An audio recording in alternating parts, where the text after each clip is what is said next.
या देवी सर्वभूतेषु विद्यारूपेण संस्थिता नमस्तस्यै नमस्तस्यै नमस्तस्यै नमो नमः।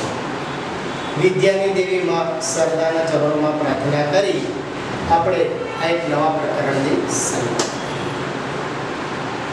અગાઉ આપણે મિત્રો રસાયણ વિજ્ઞાનનું ચેપ્ટર 1 નો અભ્યાસ કરી લીધો, સારી રીતે તૈયાર બી કરી લીધો હશે એવી હું આશા રાખું છું। હવે આપણે શરૂ કરીશું જીવ વિજ્ઞાનનું એક પ્રકરણ નંબર 6 જૈવિક ક્રિયાઓ। ક્રિયાઓ મતલબ પ્રોસેસ ને જૈવિક એટલે લાઈફ, એટલા માટે એને લાઈફ પ્રોસેસ પણ કહેવામાં આવે છે। રોજિંદા જીવનમાં આપણે કેટલીક ક્રિયાઓથી મિત્રો પરિચિત છીએ। સપોઝ કે તમે કૂતરાને સોસાયટીમાં દોડતા જોતા હશો, ગાયને ખોરાક આપો એટલે ગાય સતત ખોરાકને વાગોળ્યા કરે છે, હિન્દી में उसे जुगाली कहते हैं भाई। માણસ એ પોતે પણ શું કરે છે, જોર જોરથી બૂમ મારતો હોય છે, જેમ અત્યારે હું મારું છું અને તમે સાંભળો છો।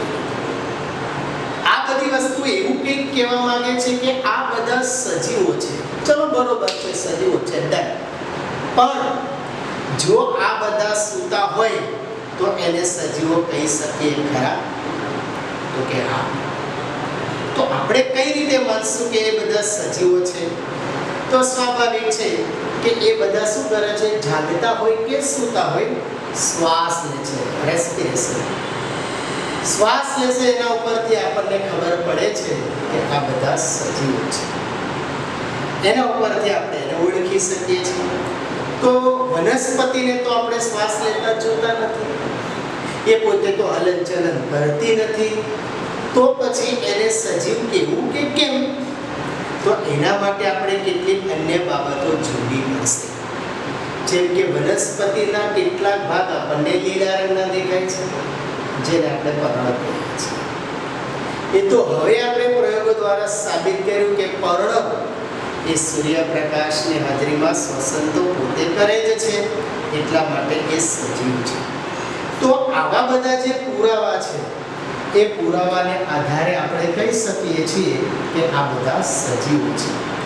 ઓલરેડી આપણે નીચેના ધોરણમાં સજીવના લક્ષણ શીખીને આવ્યા છીએ કે સજીવ ખોરાક લે છે, સજીવ વૃદ્ધિ પામે છે, સજીવ શ્વસન કરે છે, સજીવ નિશ્ચિત સમયને અંતે મૃત્યુ પામે છે, સજીવ પોતાના જેવો નવો સજીવ ઉત્પન્ન કરે છે। આ બધા સજીવના લક્ષણો આપણે અભ્યાસ કરીને આવ્યા છીએ। જો આવા લક્ષણ કોઈ ઘટક દર્શાવે તો સમજી લઈશું આપણે કે સજીવ તો છે જ। હવે આ બધા સજીવ છે મતલબ કે એ બધા જીવંત છે। જીવંત મતલબ જીવ હોય તેવા। ખૂબ જ નાના પાયે થતી જૈવિક ક્રિયાઓ છે એ ઘણી વખત આપણે નજર સમક્ષ જોઈ શકતા નથી। ઉદાહરણ તરીકે અણુઓની ગતિ, તો એ અણુઓની ગતિ કે એ અણુઓનું કાર્ય આપણે નજર સમક્ષ જીવંત આંખે જોઈ શકતા નથી। કેટલાક સાધનો કે પ્રયોગ દ્વારા સાબિત થાય, જેમ કે લીલી વનસ્પતિ સૂર્યપ્રકાશની હાજરીમાં હરિત કણમાં રહેલા હરિત દ્રવ્ય એટલે કે ક્લોરોફિલની મદદથી પ્રકાશ સંશ્લેષણની ક્રિયા કરે છે। આ આપણે હવે જાણીએ છીએ, પણ વાસ્તવમાં નજરે દેખાય છે એ તો અણુઓની સૂક્ષ્મ ગતિ સ્વરૂપે આપણે અનુભવી શકીએ છીએ। વાસ્તવમાં આપણે વિષાણુનો બી વિચાર કરી લઈએ કે સામાન્ય સ્થિતિમાં વિષાણુ પડ્યો હોય તો આપણને એવું લાગે કે એ પોતે મૃત છે। હાલની આપણે કોરોના વાયરસની વાત કરો, વાયરસ ઇંગ્લિશ શબ્દ છે, ગુજરાતીમાં એને વિષાણુ કહેવાય। સાર્સ વાયરસ 2 એટલે કોરોના વાયરસ છે, સાર્સ વાયરસનો જ એક પ્રકાર છે। જ્યારે વાયરસ કોઈ શરીરમાં દાખલ થાય ને ત્યારે એનું મ્યુટેશન થાય। મ્યુટેશન એટલે જે તે શરીરના કોષમાં દાખલ થઈ પોતાની જૈવિક ક્રિયા બદલે છે। તો નોર્મલ સ્થિતિમાં જ્યારે વાયરસ પડ્યો હોય તે પોતે કોઈ જૈવિક ક્રિયા દર્શાવતો નથી, સમજો જરા। એટલે આપણને એવું લાગે કે વાયરસ કેવો છે, મૃત છે, નિર્જીવ છે, જીવ નથી। પણ આ જ વાયરસ જ્યારે કોઈ જીવંત કોષના સંપર્કમાં આવે છે ત્યારે શું થશે? તો જ્યારે કોઈ જીવંત કોષના સંપર્કમાં આવે છે ત્યારે એ કોષની જૈવિક ક્રિયાનો ઉપયોગ કરી એમાંથી પોતાના જેવો નવો વાયરસ બનાવી દે છે. પોતાનું તો કંઈ જ નહીં, સામાન્ય સ્થિતિમાં નિર્જીવ છે, કોઈ કોષના કોન્ટેક્ટમાં આવે છે એની જૈવિક ક્રિયાનો ઉપયોગ કરી એમાંથી નવો વાયરસ બનાવી દે છે. એટલા માટે એ સજીવ બની ગયો. આમ નિર્જીવ, કોષના સંપર્કમાં તો સજીવ થઈ ગયો. એટલા માટે વાયરસને સજીવ અને નિર્જીવની જોડતી કડી કહેવામાં આવે છે. આવું આપણે કારણ ગણીએ. ઓલરેડી કોરોના વાયરસમાં આવું જ છે. China organised virus in December 19 એટલે એને નામ આપ્યું છે COVID-19. જનરલી વાયરસની આસપાસ પ્રોટીનનું લેયર હોય છે, પડ હોય છે, સિંગલ લેયર. એની આ વાયરસમાં એક એક્સ્ટ્રા પડ છે, લિપિડ, ડબલ લેયરનું થઈ ગયું છે.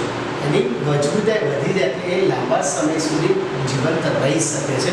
પછી જેવું માધ્યમ છે તો આ વાયરસ એ સજીવ અને નિર્જીવની જોડતી કડી કહેવામાં આવે છે.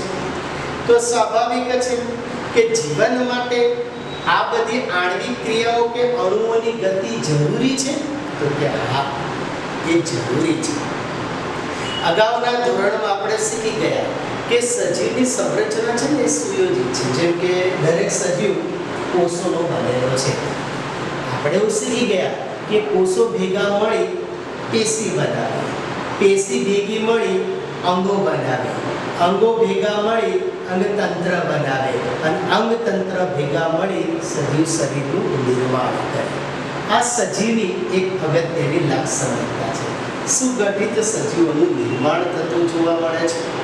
તો આપણે જ્યારે જીવિત રહીએ છીએ ત્યારે કોષો મૃત્યુ પામે છે, કોષોને નુકસાન થાય છે.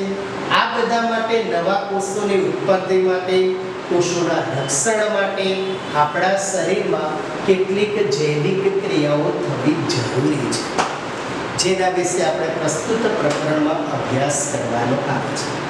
તો પહેલો પ્રશ્ન એ છે કે જૈવિક ક્રિયાઓ એટલે શું? What are life process? તો આપણે એની પહેલા વ્યાખ્યાથી શરૂઆત કરીએ મિત્રો. તો આપણે જાણીએ છીએ કે સજીવના કોષોને સતત નુકસાન થાય છે. તો એના માટે રક્ષણનું કાર્ય થવું ખૂબ જ જરૂરી છે. તો બધા જ સજીવો દ્વારા કરવામાં આવતી મુખ્ય ક્રિયાઓ જે સજીવનું અસ્તિત્વ જાળવી રાખવા માટે જરૂરી છે તેને જૈવિક ક્રિયાઓ કહેવામાં આવે છે. ફરી એક વખત, બધા જ સજીવો દ્વારા કરવામાં આવતી મુખ્ય ક્રિયાઓ જે સજીવનું અસ્તિત્વ જાળવી રાખવા માટે જરૂરી છે તેને જૈવિક ક્રિયાઓ કહેવામાં આવે છે. આપણા શરીરમાં અસંખ્ય જૈવિક ક્રિયાઓ ચાલતી હોય છે, પણ આપણે અભ્યાસ નથી કર્યો એટલે આપણને ખબર નથી. હવે આપણે એવી જ કેટલીક જૈવિક ક્રિયાઓ વિશે પ્રસ્તુત પ્રકરણમાં આપણે ચર્ચા કરવાની છે. પોષણ, શ્વસન, વહન અને ઉત્સર્જન. બાકી પરિવહન છે, જલ પરિવહન છે, નિયંત્રણ અને સહનિયમન છે, બધી ક્રિયાઓ છે. પણ પ્રસ્તુત ચેપ્ટરમાં આપણા કોર્સમાં 4 વિષયની માહિતી આપેલી છે. પહેલા વાત કરીએ છીએ પોષણ. શબ્દથી થોડું ખબર તો આપણને પડી છે કે આપણા શરીરના કોષો, અંગો કે પેશીને ઈજા કે તૂટવાની ક્રિયા સતત ચાલુ જ હોય છે. તો એ ક્રિયા માટે શાની જરૂર હોય છે? આપણે જાળવણીની આવશ્યકતા હોય છે. આ જાળવણી એમને થશે નહીં. શરીરના કોષોની જાળવણી કોણ કરશે? તો કે એના માટે આપણે ઊર્જાની આવશ્યકતા હોય છે. તો ઊર્જા આપણા શરીરમાં છે જ નહીં. એ શરીરની બહારથી ગ્રહણ કરવામાં આવે છે, લેવામાં આવે છે. એટલા માટે બહારથી સજીવ શરીરમાં સ્થાનાંતરણ કરવા માટે એવી કોઈ ક્રિયા થવી જોઈએ જે આપણને ઊર્જા પ્રદાન કરશે. તો એવો ઊર્જાનો સ્ત્રોત કે જે શરીરને બહારથી ગ્રહણ કરીએ છીએ કે આહાર કે ખોરાક સ્વરૂપે લઈએ છીએ આપણે થાળી ભરી વાટકો ભરી કે જેટલી આપણી કેપેસિટી હોય એ પ્રમાણે આપણે ધબધબાઈને ખાઈએ છીએ. મતલબ ખોરાક એ આહાર ગ્રહણ કરીએ છીએ, એ શરીરની અંદર દાખલ કરવાની ક્રિયા એટલે તેને પોષણ તરીકે ઓળખવામાં આવે છે. સ્વાભાવિક છે કે જો સજીવમાં શારીરિક વૃદ્ધિ થાય તો તેના માટે વધારાની કાચી સામગ્રીની આવશ્યકતા કે જરૂરિયાત રહેલી હોય છે. સજીવ જે પણ આહાર કે ખોરાક લે છે એમાંના મોટા ભાગના ખાદ્ય પદાર્થ કાર્બન આધારિત હોય છે. આ કાર્બન આધારિત ખોરાકની જટિલતાને અનુસરીને સજીવો વિવિધ પ્રકારની પોષણ ક્રિયાનો ઉપયોગ કરે છે. જેમ સજીવો બદલાય છે તેમ સજીવોની પોષણ ક્રિયા પણ બદલાતી જોવા મળે છે. કીડીને કણ અને હાથીને મળ જોઈએ. અમારા જેવા કીડીને કણ જોઈએ અને તમારા જેવા હાથીને મળ જોઈએ. લોકડાઉનમાં તો ધબધબાઈને ખોરાક ઉલાડ્યો હશે એટલે મળની વ્યાખ્યા ખબર પડી ગઈ છે, રાઈટ? ઓકે, ઉર્જાના બીજા પ્રકાર વિશે વાત કરીએ, શ્વસન વિશે. ઉર્જાના જે બાહ્ય એટલે કે બહારના સ્ત્રોતો છે એ વિવિધ પ્રકારના હોઈ શકે છે. જો કે પર્યાવરણની વાત કરીએ તો એ કોઈ એક સજીવના નિયંત્રણ એટલે કે કંટ્રોલમાં હોતું નથી. શરીરના અંદરના સ્ત્રોતો જે છે એમાં ઉર્જાના સ્ત્રોતોનું વિઘટન કે પછી નિર્માણ થવાની જરૂરિયાત હોય છે, જે ત્યાં અંતિમ ઉર્જા સ્ત્રોત એક સમાન ઉર્જા સ્ત્રોતમાં પરિવર્તિત થઈ જવું જોઈએ અને તો જ એમાંથી આપણને સારા પ્રમાણમાં ઉર્જા પ્રાપ્ત થઈ શકે. એના માટે વિવિધ અણુઓની આણ્વીય ગતિ કે કાર્ય માટે તેમજ સજીવ શરીરના રક્ષણ અને શરીરની વૃદ્ધિ માટે ઉપયોગી એવા આવશ્યક અણુઓનું નિર્માણ થવું જરૂરી છે. એ આવશ્યક અણુનું નિર્માણ આપણે જે ખોરાક લઈએ છીએ એમાંથી થશે, એમાંથી આપણને ઉર્જા મળી જશે. એના માટે એક પ્રક્રિયા છે જેને કહીશું ઓક્સિડેશન અને રિડક્શન. ઓક્સિડેશન અને રિડક્શન આપણે પ્રકરણ 1 માં શીખી ગયા. એવી પ્રક્રિયાઓ છે જે અણુના વિઘટનની કેટલીક રાસાયણિક પ્રક્રિયા માટે બહારથી ઓક્સિજનની જરૂર પડશે. શ્વાસની ક્રિયામાં આપણે ફેફસા મારફતે ઓક્સિજન ગ્રહણ કરી લોહીમાં દાખલ કરી દરેક કોષને આપીએ છીએ. એ પ્રક્રિયાની આ વાત છે. તો શરીરની બહારની ઓક્સિજન ગ્રહણ કરી અને કોષોની આવશ્યકતા કે જરૂરિયાતને અનુલક્ષીને ખાદ્ય પદાર્થના વિઘટનમાં ઉપયોગ કરવાની ક્રિયા એટલે તેને શ્વસન કહેવામાં આવે છે. ટૂંકમાં પોષણની ક્રિયામાં આપણે બહારથી આહાર કે ખોરાક ગ્રહણ કરીએ છીએ. શ્વસનની ક્રિયામાં એ ખોરાકના અણુનું વિઘટન થઈ ઉર્જા મુક્ત થાય છે. આમ ખોરાકના અણુનું ઓક્સિજનની હાજરીમાં વિઘટન થઈ ઉર્જા મુક્ત થવાની ક્રિયા શ્વસન ક્રિયા હશે. પેજ નંબર ટેક્સ્ટમાં આપણને 94 પર પહેલો ફકરો છે પોષણનો છે, બીજો ફકરો શ્વસનનો છે. સળંગ લખાણ છે પણ આપણે સ્ટેપ વાઇઝ બધું અલગ કરી દીધું છે જેથી એક્ઝામમાં જે ટોપિક પૂછાય એને અનુસંધાનમાં પ્રશ્ન આપણને આપવો અનુકૂળ બની રહેશે. ત્રીજો ટોપિક લઈએ છીએ વહન. હવે એક કોષી સજીવ હોય, એક કોષી સજીવ એટલે તમને ખબર છે કે અમીબાને તૈયાર હશે. એ એક જ કોષના બનેલા હોય. એની સમગ્ર સપાટી પર્યાવરણ સાથે સીધા સંપર્કમાં હોય છે. એટલા માટે તેને ખોરાક ગ્રહણ કરવા માટે, વાયુની આપ-લે માટે અને ઉત્સર્ગ દ્રવ્યના નિકાલ માટે કોઈ વિશિષ્ટ અંગની જરૂર હોતી નથી. બહારની સપાટી મારફતે સીધા દ્રવ્યો ગ્રહણ કરશે, અંદરથી નકામા દ્રવ્યો સીધા બહાર મુક્ત કરી દેશે. નો જરૂર. જ્યારે બહુકોષી સજીવ વધારે કોષોના બનેલા હોય છે. આ બધા જ કોષો પર્યાવરણ સાથે સીધા સંપર્કમાં હોતા નથી.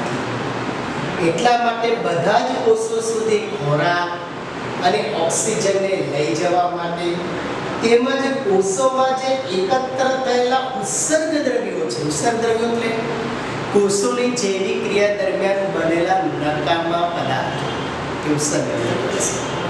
આવા ઉત્સર્ગ દ્રવ્યોને બહાર કરવા માટે, દૂર લઈ જવા માટે કોઈ ચોક્કસ વહન તંત્ર હોવું જરૂરી છે. આમ ખાસ કરીને ખોરાક, ઓક્સિજન અને ઉત્સર્ગ દ્રવ્યો મુખ્ય ત્રણ ઘટકો, બીજા તો છે જ પણ મેન આ ત્રણના ઘટકોનું વહન કરવા માટે શરીરમાં વહન તંત્ર હોવું જરૂરી છે. ચોથા ટોપિકની વાત કરીએ મિત્રો, ઉત્સર્જન. ઉત્સર્જન શું છે? તો બહુકોષી સજીવોને કાર્ય કરવા માટે અગાઉ શીખ્યા કે વિશિષ્ટ અંગોની આવશ્યકતા રહેલી છે. આવા સજીવો બહારથી ખોરાક ગ્રહણ કરી, પાચન કરી અને એમાંથી પોતે ઉર્જા પ્રાપ્ત કરે છે. પાચન કરી ઉર્જા પ્રાપ્ત કરે છે. તો પ્રશ્ન એ છે કે આપણે જે ખોરાક લઈએ છીએ એ બધા જ ખોરાકનું શરીરમાં પાચન પૂર્ણપણે થઈ જાય છે? જવાબ આવશે ના, એવું નથી. એના માટે આપણા શરીરમાં ઉત્સર્જનની ક્રિયા થાય છે. જ્યારે રાસાયણિક પ્રક્રિયામાં કાર્બન સ્ત્રોત અને ઓક્સિજનનો ઉપયોગ થાય છે ત્યારે એવી નીપજ કે પછી ઉત્પાદન બને છે જે શરીરના કોષો માટે બિન ઉપયોગી જ નહીં પણ હાનિકારક પણ હોય છે. જે શરીરના કોષો માટે બિન ઉપયોગી જ નહીં પરંતુ હાનિકારક પણ હોય છે. હવે સ્વાભાવિક છે કે આ નકામા ઉત્સર્ગ ઉત્પાદનો કે નિપજોને શરીરમાંથી બહાર કાઢવા ખૂબ જ જરૂરી છે.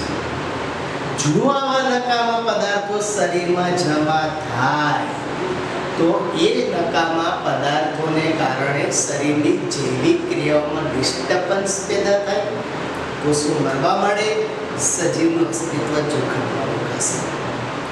તો આ નકામા ઉત્સર્ગ ઉત્પાદનો કે નિપજોને શરીરમાંથી બહાર કાઢવાની ક્રિયાને ઉત્સર્જન કહેવામાં આવે છે. સજીવ શરીરના જે કે પણ અંગો બને છે એ કેટલાક મૂળભૂત નિયમોનું પાલન કરે છે. તો ઉત્સર્જન માટે પણ કોઈ વિશિષ્ટ પેશીઓનું બહુકોષી સજીવોમાં સર્જન થશે અને પરિવહન તંત્રે ઉત્સર્ગ દ્રવ્યોને એ ઉત્સર્જન પેશી સુધી પહોંચાડવાનું કામ કરશે અને ત્યાંથી એને શરીરની બહાર નિકાલ કરવાનું કામ કરશે. આ રીતે સજીવ શરીરમાં ઉત્સર્જનની ક્રિયા થશે. ઓકે.